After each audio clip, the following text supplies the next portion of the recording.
नमस्कार. मांडवगण फराटा येथील ग्रामस्थांना कोण फसवत नाही, कोण गंडवत नाही, हे अतिशय महत्त्वाचा आणि सर्वांना जागृत करण्यासाठीचा आमचा उद्दिष्ट आहे. याचा विचार आपण नक्की करावा व सजग राहा, जागरूक राहा. कोणतेही डोळ्याचे शिबिर आले की पहा, त्यांची एक आकर्षक जाहिरात असते. डोळे तपासणी मोफत, परंतु चष्म्याची किंमत मात्र 3,000-4,000च्या दरम्यान असते.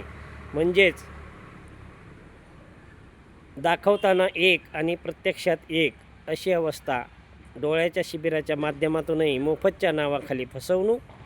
त्यानंतर मात्र अनेक व्यापारी लोक हे येतात आणि खुलजा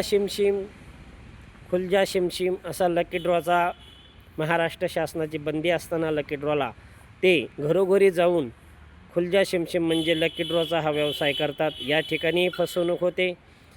महाराष्ट्र शासनाची लाडकी बहीण हे फॉर्म भरण्यासाठी जे संगणक सेंटर अधिकृत आहेत त्यांना महाराष्ट्र शासन कमिशन देते प्रत्येक महिलेचा फॉर्म भरल्यानंतर.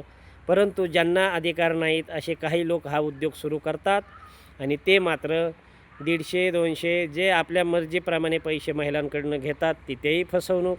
त्यानंतर लाडकी बहीण योजना KYC करण्यासाठी काही जणांनी 50, 100, 150, 200 असे महिलांकडून घेतले. अशा अनेक विविध योजना महाराष्ट्र शासनाची जरी असेल तरी लूट मात्र सर्वसामान्य ग्रामस्थाची, सर्वसामान्य महिलेची. हे अतिशय खेदजनक व सर्वसामान्यांना अनेकांना याचा हा अनुभव येतो की आपली लूट कोण करतं. बारीक विचार जर केल्यानंतर आपल्याला खूप जास्त प्रमाणात लुटणारे सध्या अनेक सामाजिक संस्था असतील, काही उपक्रम असतील, हे सध्या सर्वसामान्यांना लुटण्यासाठी तर नाहीत ना. महाराष्ट्र शासनाचे उद्दिष्ट हे खूप चांगले जरी असेल तरी मात्र ते उद्दिष्टाची पूर्तता करणारे लोक हे मात्र आपल्याकडून माया पैसे जमवण्यासाठीच व आपल्याला लुटण्यासाठीच ह्या योजना आणतात का, असा अतिशय महत्त्वाचा प्रश्न मात्र निर्माण होतो.